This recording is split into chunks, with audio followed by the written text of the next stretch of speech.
It's wild to think about that it's 2019. It's the beginning of a brand new year. I just think about that for me personally, and I go, wow, time just has flown by.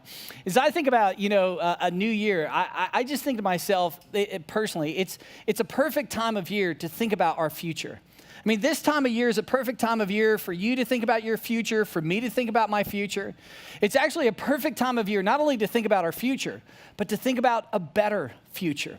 To think about a better relational future. As you think about your marriage, or you think about your son or daughter, or you think about your mom or dad, or maybe a boyfriend or girlfriend, to think about, this is a year that I just want a better relational future. It's a perfect time of year to think about that. It's also a perfect time of year to think about our physical, futures. To think about, this is a year, I'm going to get healthy. This is a year I'm going to get skinny. This is a year I'm going to get sexy. And I'm not saying you're not sexy, right? Not going there. I'm just saying, as you think about health, maybe that's one of the things you think about. If this is the year that I just want to get healthy. It's a wonderful thing to think about. Or this is the year I want to think about my financial future. This is the year 2019, I want to feel what it feels like to be debt-free. I want to feel what it feels like to actually begin to save and to save for retirement. Or this is the year, I just want to feel what it feels like to be extraordinarily generous and really feel the benefits, the tangible benefits of generosity. Maybe for you, that's what you think about in 2019. Or maybe it's this, it's your time, that the future, how you're going to use your time in the future. Maybe this year, 2019, is going to be, hey, I want to spend more time with my son. I want to spend more time with my daughter. I want to be more intentional and spend more time in my marriage relationship or my dating relationship. Or maybe 2019 is the year to say, I want to spend more time outside. I want to spend more time enjoying God's creation and less time on technology. Or maybe for you, this is the year that you've said to yourself, this year I want to spend more time with my pets. Because maybe you're a pet person, you really love your dog or, your cat or, whatever pet you may have. And in full transparency, I need to let you guys know that if you're a pet person, I just want you to know God loves you. We love you, but I am not a pet person. For me, it's just not, it's not my reality. In fact, I kind of turned the switch off on pets in October 18th of 2008, kind of that whole pet switch turned off. And the reason why I turned it off is because of these guys right here. Because these are my twin boys, and they were born on October 18th. And when Michael and Jonathan were born, it gave Jill and I a total of 5 children. And when you have 5 children, pets just kind of take a back seat. You're like, yeah, there was a day. But that's when it kind of switched off for me. And ever since then, my boys keep asking for, pets, and they keep going, Dad, can we get a dog? Can we get a dog? In fact, this year, Luke, who's our 14-year-old son, his number one request for Christmas, his top gift that he said, please, Dad, this is the thing I would love for Christmas, was a dog. And he gave all kinds of descriptions and all the different things he wants. And guess what he got for Christmas? A crossbow. Not a dog, right? And so, but I have lightened up on the whole pet thing because about a month ago, I was at a reptile show. Have you guys ever been to one of those? And it's kind of like a freak show. I mean, they have like venomous snakes and spiders. It's just crazy. And so I was at this reptile show with Michael, who's my 10-year-old son, and Timbo, who's 13. And there I found something, and I kind of gave into the pet thing. And they actually got these 2 things right here. These boa, or not boa, but they're ball pythons. Ball pythons, is that right? Any snake people in the room?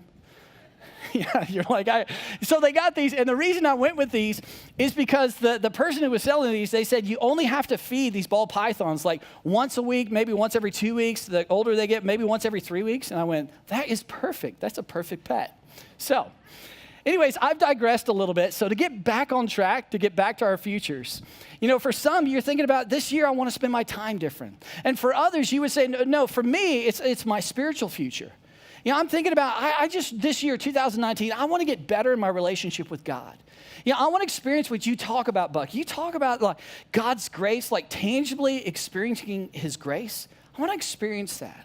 Or maybe for you, 2019 is the year to finally answer that question. That spiritual question, the one that you've had out there year after year after year that's kind of created a gap between you and God, and you're like, here's another year, the big question I have, maybe this year is the year to say, you know what, I'm going to go to starting point. I'm going to get to the bottom of that question because I want to understand who God is. My point is this, is that at the beginning of a year, it's a perfect time to think about our future. It's a perfect time to think about a better future. As we think about that in our lives, here's my question. Think about this. What if you could predict your own future? What if that was possible for you? What if you and I could actually predict our own futures? Yeah, I think for some of you guys, you go, that would be pretty cool. I would love the ability to be able to do that. Well, here's the thing you got to think about. You and I aren't that far off from actually predicting our own future. Because think about this.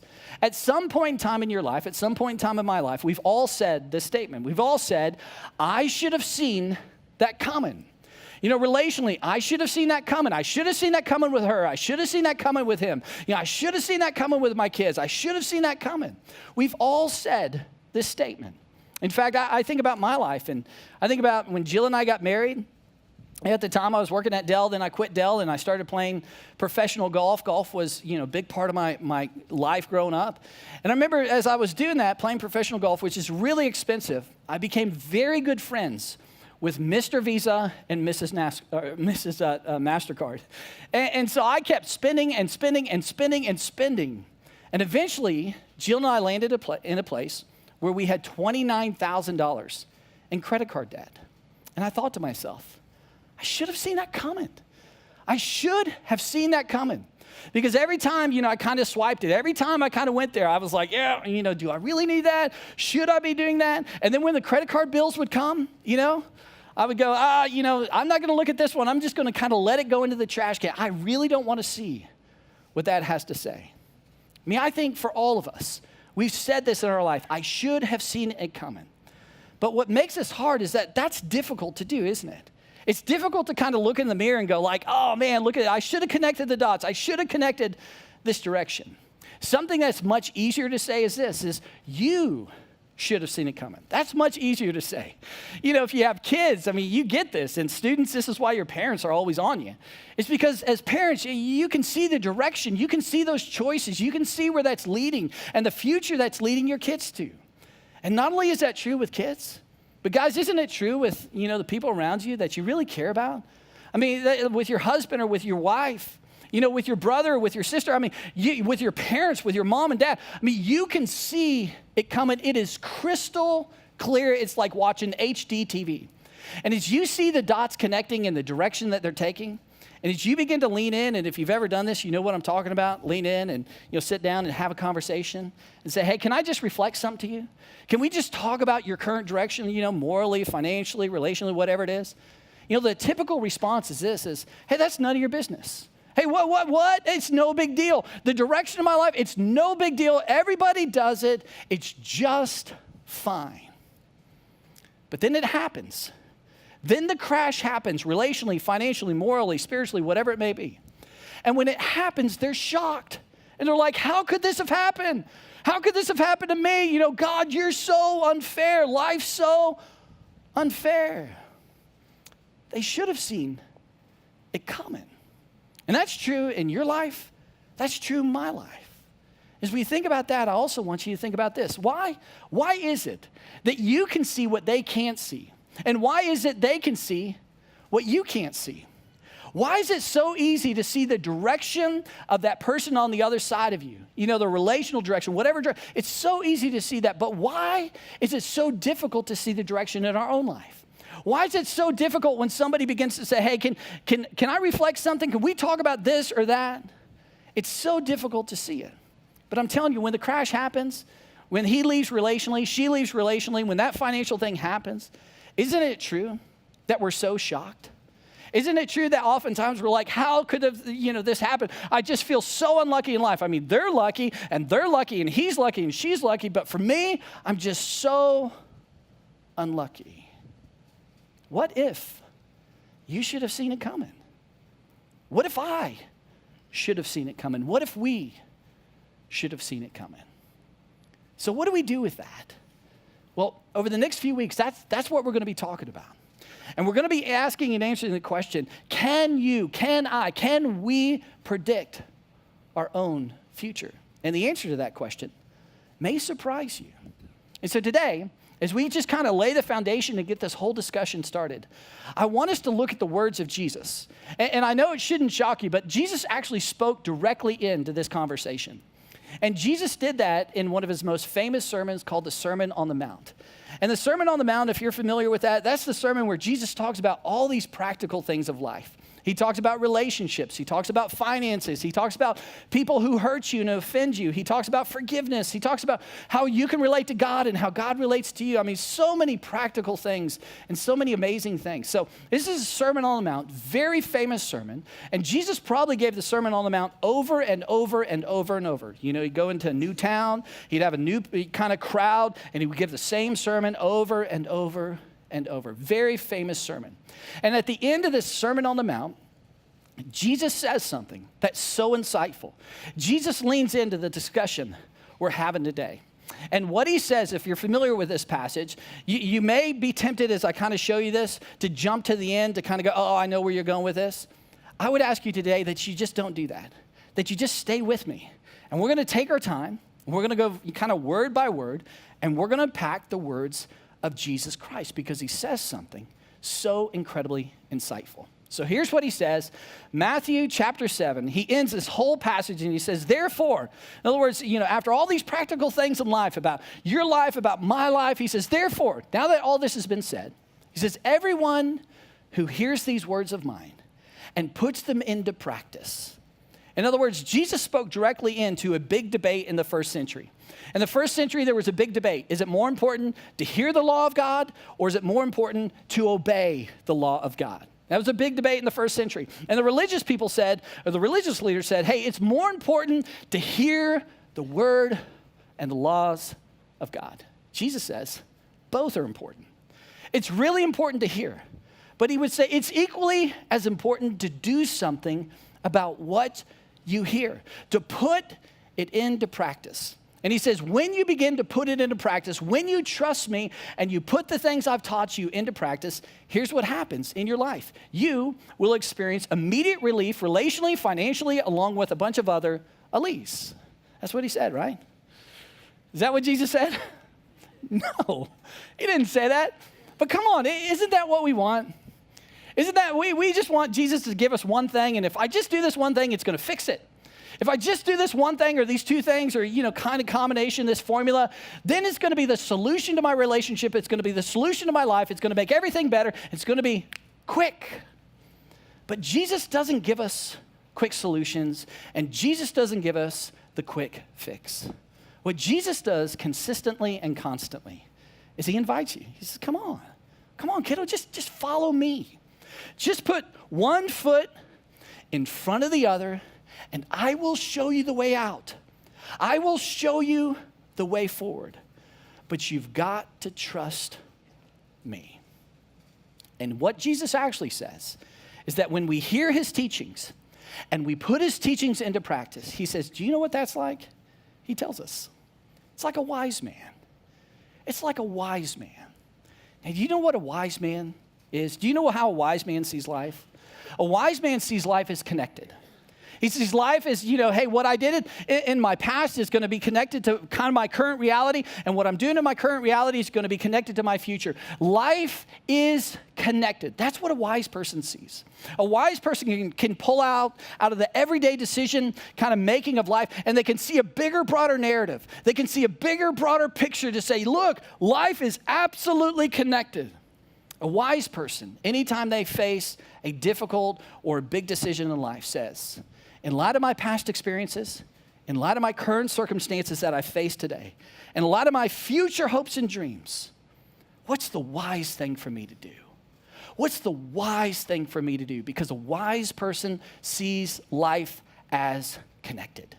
And Jesus says, when you trust my teachings and you put them into practice, it is giving you wisdom. You are taking steps towards wisdom. And he says, it's like a wise man who built. In other words, this is not overnight. This is over time. It's a process. It's not a quick fix. Who built his house. House symbolically represents life. So who built his life, and then he says it, on the rock. On the rock. In other words, rock symbolically represents difficulty. Rock symbolically represents that you're going to have to dig and dig and dig and dig and do the things that are expensive, do the things that are hard, do the things that may be different. But if you continue to dig and you do something different, you'll get to the rock. And that's where you can build your life. It's not overnight, it's over time. It's not the easy thing, it's not the quick fix, but it's something different that will lead you to a different kind of life. So he paints this picture, right? And the crowd in the first century, they're listening. And this is a made-up story to make a point. So he makes up this kind of narrative, and he's talking about this wise man and this rock and this whole thing.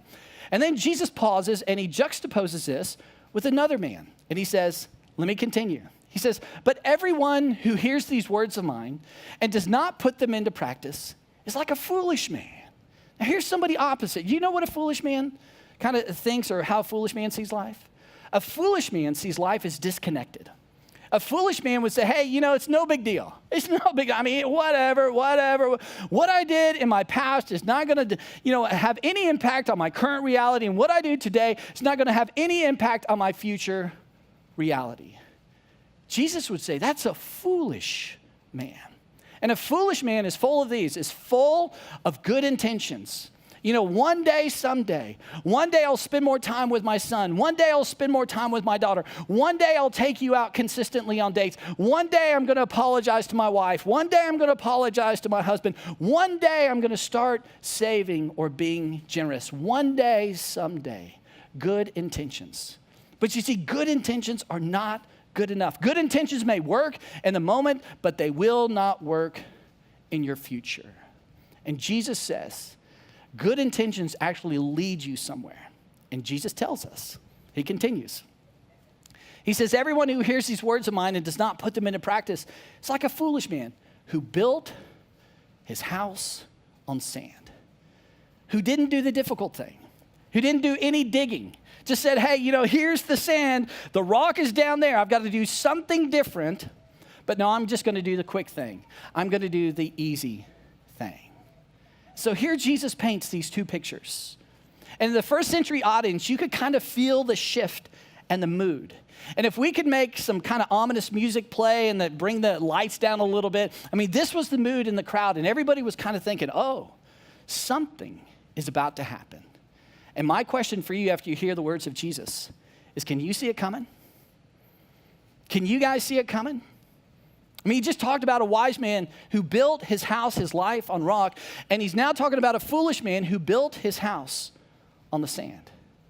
And you see, everybody in the first century audience of Jesus, they could see it coming.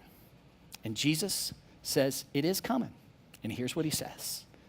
The rain came down, the streams rose, and the winds blew, and beat against that house, and it fell with a great crash. Life happened. Difficulties happened. The life came crashing down of the foolish man. And do you know what happened here? The foolish man was shocked. The foolish man was like, how could this be? This seems so unfair. God, are you just trying to punish me? This shouldn't be the case. Are you just, is this just your discipline, God, in my life? The foolish man looks around and looks at his neighbor and looks at their family and their marriage and their kids. And, they're just so lucky. I just was dealt a bad hand in life. And listen, this is so important.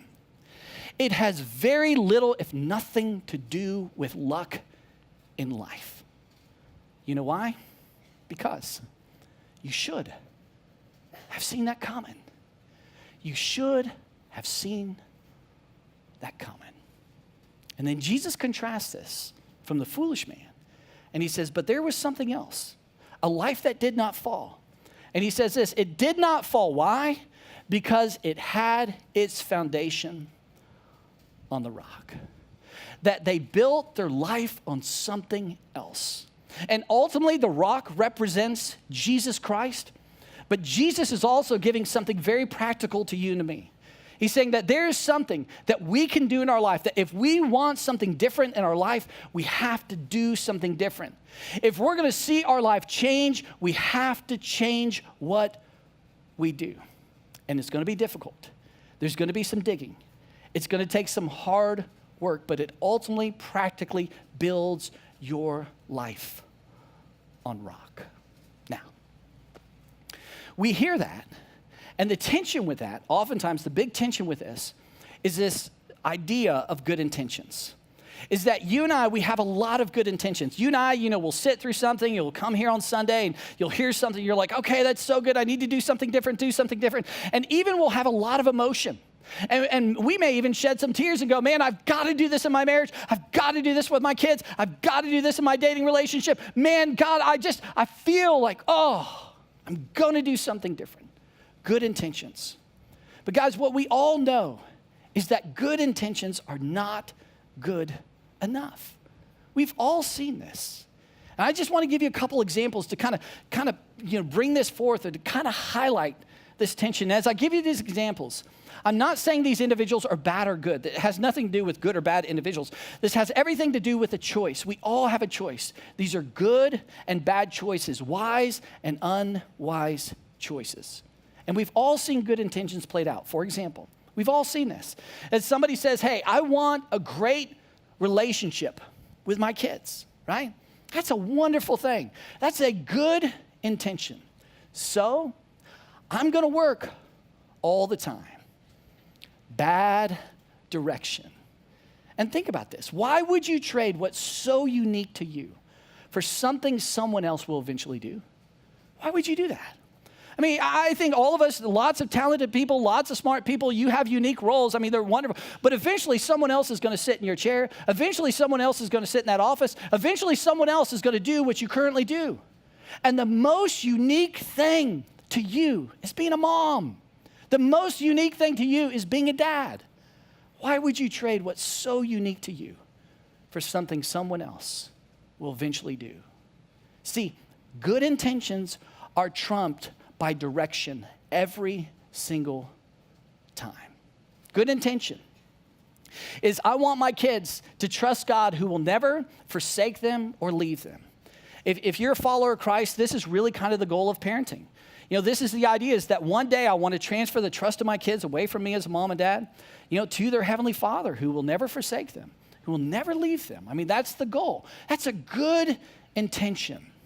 So I am not going to intentionally prioritize God in my life. When it comes to being in a small group, when it comes to serving at church, when it comes to being generous, when it comes to this whole idea of, opening the scriptures and reading those, when it comes to praying with my family, I'm so busy, I don't have enough time, it's too difficult, and we come up with all these things. Good intentions will be trumped by your direction every single time. Or how about this? This is one I personally have talked about and struggle with in my life. I want to lose weight. And I've told you guys this for years and years. I've been trying to do this for 21 years, right? I want to lose weight. It's a good intention, I want to be healthy for my kids. It's one of the greatest gifts I could give my kids. I want to. So, please supersize that. Guys, I don't know about you, but I'm so guilty. This week, I even knew what I was about to say. And I'm at one of my all-time favorite restaurants, McDonald's, right? And don't judge me, we're in church, but I'm there, and they asked the question. And I was like, I'm about to talk about this, but I was like, man, their fries are so good. And so I supersized it. I mean, my point is, our direction will trump our intentions. Or how about something a little bit more serious? How about this? When I get married, I want to have a great sex life. That's wonderful. That's what God desires. I mean, God wrote, there's a whole letter in the Bible called Song of Solomon all about this and what God wants for you in your marriage. So, I'm going to practice with everyone I date, right? And here's the deal. There's all kinds of research on this. There's all kinds of objective evidence that says purity paves the way for intimacy. Purity today paves the way for intimacy in your future. And it's not the only thing that determines a great sex life in your marriage, but it's a big component of it. Intentions and direction. How about this one? This is one I've struggled with for a long time. I desire great relational intimacy with my wife. And I want this with you. I want us to be close. I want us to have that relational intimacy. I want to discover some depth in our relationship. That's what I desire. That's a good intention. So, I will rarely share my emotions with her. Guys, I've done that for years and years and years and years. For so long, I remember, when I would think about being a man, when I thought about, being tough and being a strong man and a powerful man and, a godly man, I always thought, man, you know what those kind of men do? They just take things of life, difficulties in life, they just stuff them. They just handle it. They just fix them themselves. And, I can figure this out. I'll be smart enough. I'll read enough. I'll do enough, and I'll figure this all out. But I shouldn't burden my wife with what's happening here. I did this for years and years and years, and it just pulled us apart because Jill would consistently ask me, babe, what's wrong? What's wrong? My response, nothing, I'm fine. The next day, what's wrong? What's going on? I'm nothing, I'm fine. And then eventually I'd just say, I'm just tired. I'm just busy, I'm tired. But the truth was, there was a lot going on. But I just thought I could fix it. I just thought I could outwork it. And what that did in Jill and I's relationship is she began to question her worth. She began to question her value because she's thinking, what's wrong with me? Why am I not good enough for my husband to share some difficulties that are going on in his life? What is it in my life that's caused that in his life? And it just pushed us apart till eventually I sat across from a very wise individual. And she said, Buck, this quest for you, not to feel, to be all this tough, Buck, do you know the only people who don't feel in life are in the morgue? Did you know that? I mean, your job as a man, your job going forward is to begin to feel. If you want to be alive, you've got to feel, Buck. And plus, do you know that your wife is Lady Wisdom? Did you know that your wife is like this bottomless well of wisdom? And that when you begin to share, hey, babe, I'm stressed at work, and here's why, hey, this Sunday, I'm not sure what I'm going to say. I'm just, stressed, financially stressed, or with the kids and the boys and direct. Hey, I'm just thinking about this, connecting those dots. And do you know when you begin to say, hey, here's what's inside of me. Here's what's going on. Did you know that you will be met with incredible wisdom? Did you know that she's there to help you think through and process that? I'm telling you, over the last, 5, 6, 7 years, as I began to learn how to do this, and I'm not perfect at it, I still struggle, but as we do this, as I've begun to do this, it just brings us closer and closer and closer together. You see, they're choices. And we all have choices in life. And these can create some regrets, but we can move from our regrets to a better future. In other words, if I had to summarize it, I'd say it this way. If things are going to change, you have to change direction. I think what Jesus is teaching us, guys, if things are going to change, I've taught you about life, Jesus would say. I've taught you a lot of practical things. If life is going to change, you've got to change direction because good intentions are not good enough. So, let me ask the question that I asked a little bit earlier. Can you predict your own future? Is that possible in your life and my life? Well, I would say yes. I mean, 95% of the time, the answer is yes. 5%, certainly the randomness of life that one day God will explain when we, stand before him and he'll connect all the dots. But 95% of the time in your life and my life, can you predict your own future? The answer is a resounding yes. And the question becomes how? How can we do that? Well, your direction, not your intention, predicts your future. Your current direction, not your intention, regardless of how emotional you may be and how many tears you may shed, and I'm not trying to be dismissive of that. I'm just trying to lead us here. Your direction, not your intention, predicts your future. So, let me just ask. Let me just get personal. When you think about your marriage and you think about your relationships, when you think about your relationship with your son or daughter, when you think about your relationship with those you love the very most, is your current direction in your marriage leading you to an outcome, to a place, to a better future? Is your current direction as a father, is your current direction as a mother with your relationship with your kids, is it leading you, is it putting you on a path to a better future? How about with finances? Is your current financial direction that you have in your life and your current habits and what you're currently doing, is that leading you to a better future? How about spiritually, with God? Is your current direction with God, with the questions that you have or with the concern, is your current direction right now leading you to a better spiritual future? Because you think about all those areas of life. There's so many areas, relationally and financially and spiritually, morally. Think about all of that. Is there one that kind of highlights? Is there one that kind of goes to the top of the list? And is there one that is in your mind right now that you're like, that's the one? That's the one that I need to change direction. And with whatever that is, would you be willing to create one new direction, to think about one new direction that you could take, whatever that may be? And would you be willing with whatever this one new direction to invite God into that? To say, God, I just want to invite you into this. I need to know you're for me. This is going to be difficult. You got to dig deep to get to the rock. Would you be willing to invite God into this process to help you with this one new direction? You see, ultimately, what God's inviting you and I to do is to build our life on the rock, and the rock symbolically, ultimately represents Jesus Christ.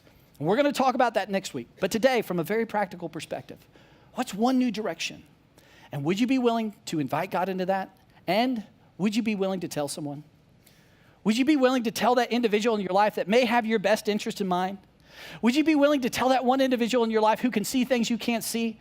Because it's like slow motion. It's like HD TV when it's you.